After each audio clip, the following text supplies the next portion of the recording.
Recording number 157 Bhagavatam చదువుకుంటూ ఉన్నాము. మనం ఇప్పుడు చతుర్థ స్కంధం ఫోర్త్ చాప్టర్ అన్నమాట. ఫోర్త్ చాప్టర్లో ఫస్ట్ పార్ట్ స్టార్ట్ చేసుకుంటూ ఉన్నాము. ఇది భాగవతంలో బుక్ నెంబర్ 5. దీన్ని ఇప్పుడు మనం 1వ పద్యం నుంచి 503వ పద్యం దాకా రాశారు ఈ పుస్తకంలో అన్నమాట. ఇక్కడ చిన్న శ్రీరామ స్తుతి ఉన్నది. శ్రీవిలసిత ధరణీతనయా వదన సరోజవాసరాధిప సితరాజీవదళనయన నిఖిలధరావరనుత సుగుణధామ రాఘవ రామ.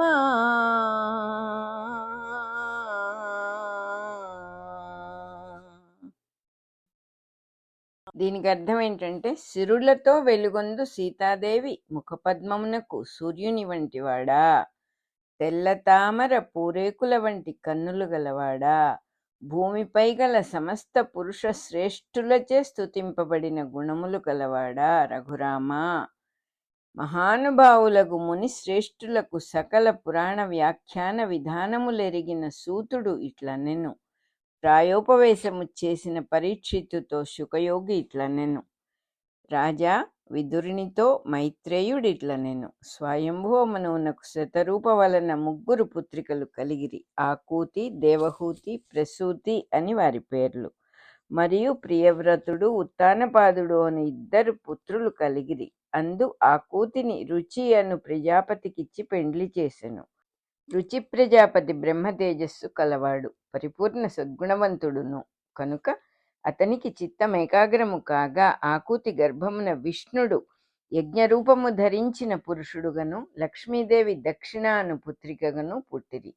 వారిద్దరును దంపతులుగానే ఉద్భవించిరి. యజ్ఞుడు అనగా యజ్ఞార్థము దిగివచ్చిన సంవత్సర స్వరూపుడు, దక్షిణ అనగా యజ్ఞమునందు చేయు వినిమయ స్వరూపమైన దానస్వరూపమైన సంపద. ఇచ్చట కృషి రూపమైన సస్యలక్ష్మి అని అర్థము. మొట్టమొదటగా ఈ భూగోళమున కృషి విద్యయు సంవత్సర స్వరూపము పుట్టినది అని అర్థము. అంతకుముందు ప్రజాపతులు మొదలగు వారికి మన భూ సంవత్సరములు లేవు. అంతకుముందు భూమియే లేదు గనక వారి సంవత్సరముల మానములు వేరు. వరాహమూర్తి భూమిని ఉద్ధరించిన తరువాత స్వయంభువుని బిడ్డల కడ నుండియే భూమిపై సంవత్సరమానము మానవులు కృషి విద్యను కనుగొనుట సంభవించెను. దేవహూతికి కపిలుడు ఆధ్యాత్మ విద్యను ఉపదేశించి వెడలిపోయిన తరువాత సముద్రుడు కపిలుని పూజించి కొంత స్థలము నివేశనము ఏర్పరచెను అని చెప్పబడను కదా. కపిలుని కాలము నుండియే సముద్రము తగ్గి భూమి ఎక్కువ భాగము బయటపడినది అని అర్థము. అప్పటి నుండియే కృషి విద్య ప్రారంభమయ్యను. మరియు సిద్ధులు, చారణులు, గంధర్వులు, అప్సరసలు, మునులు కపిలుని స్తుతించిరి అని చెప్పబడను గదా. స్తుతించిన వారిలో నరులు లేరు. కపిలుని నాటికి దేవహూతియు, ఆకూతియు, ప్రసూతియు, ప్రియవ్రతుడు, ఉత్తానపాదుడు కలిగిరి. వీరే మొదటి మానవులు. వీరు కూడా దేవతత్వము మానవత్వము కలిసినవారు. అనగా వీరి వలన రాబోవు మానవులకు లక్షణములు ఏర్పడును.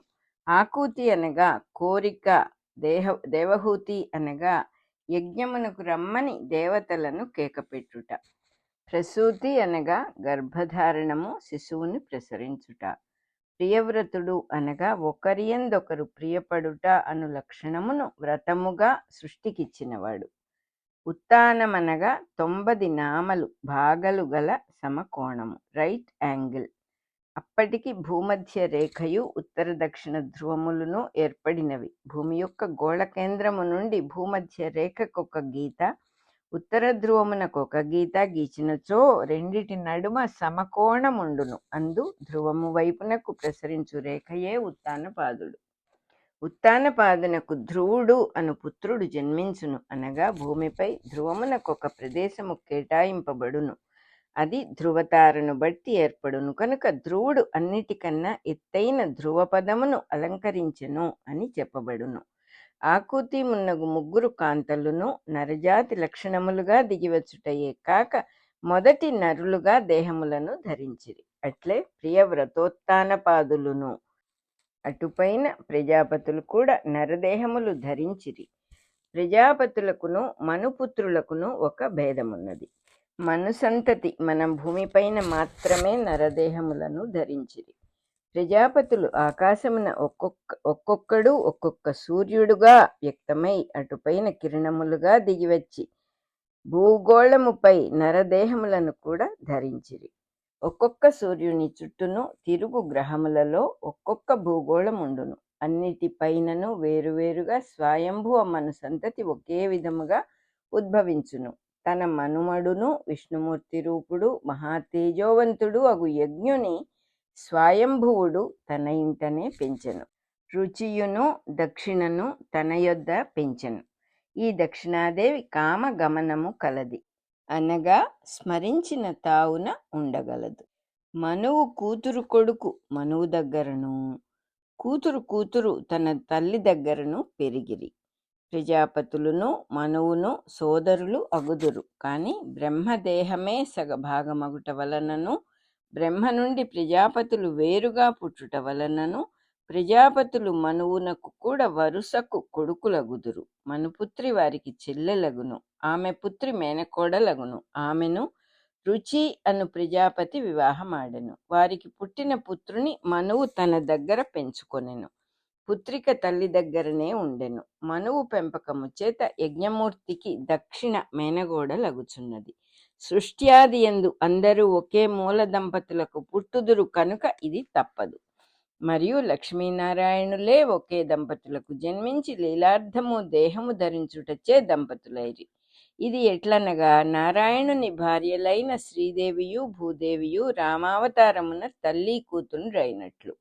ఇంతకును భౌతిక శరీర ధారణకు ముందు దేవాది గణములకు వివాహాదుల ఆవశ్యకము కాదు కనుక చుట్టరికములలో వరుసలుండవు. వారు భౌతిక దేహములలోనికి దిగి వచ్చినప్పుడు భౌతిక ధర్మములను అనుసరించి ధర్మస్వరూపము ఏర్పడును. శ్రీ యజ్ఞమూర్తి సకల మంత్రములకు అధిదేవత. అతడు దక్షిణను వివాహమాడను. వారు మొదటి దంపతులు గనుక నిషిద్ధము కాకపోయెను. ఈ ఆది దంపతులకు యాములు అనబడు 12 పుత్రులు పుట్టిరి. వీరందరూ దేవతా స్వరూపులు. యామము ఒక కాల విభాగము. భూమి సూర్యుని మహిమ వలన తన చుట్టూను తాను తిరుగుట ఆరంభమై దిన ప్రమాణము పుట్టెను. అది 12 విభాగములై యామములు అనబడెను. ఒక్కొక్క యామము సుమారు 2 గంటల పరిమాణం ఉండును. వీరు భూమధ్య రేఖ చుట్టూను గల ఆకాశమున 12 రాసులై చెరించుచుందురు. దిన ప్రమాణము 8 సమభాగములుగా కూడా గైకొనబడి వానిని కూడా యామములు అందురు. ఇందొక్కొక్కటి 3 గంటల ప్రమాణం ఉండును. వీనినే జాములు అందురు. యామము అను శబ్దమునకు యమించునది లేక విభాగము అని అర్థము. యామములు మొదటగా ఏర్పడుట వేదమున యమీ యమ సంవాద రూపమున చిత్రింపబడెను. ఆది దంపతుల బిడ్డలు 12 మంది పేర్లు ఈ విధముగా ఉన్నవి: తోషుడు, ప్రతోషుడు, సంతోషుడు, భద్రుడు, శాంతి, ఇడస్పతి, ఇద్ముడు, కవి, విభుడు, వహ్ని, సుదేవుడు, రోచనుడు. వీరు మన్వంతరమంతయు జీవించి ఉందురు. వీరిని తుషితులు అని కూడా అందురు.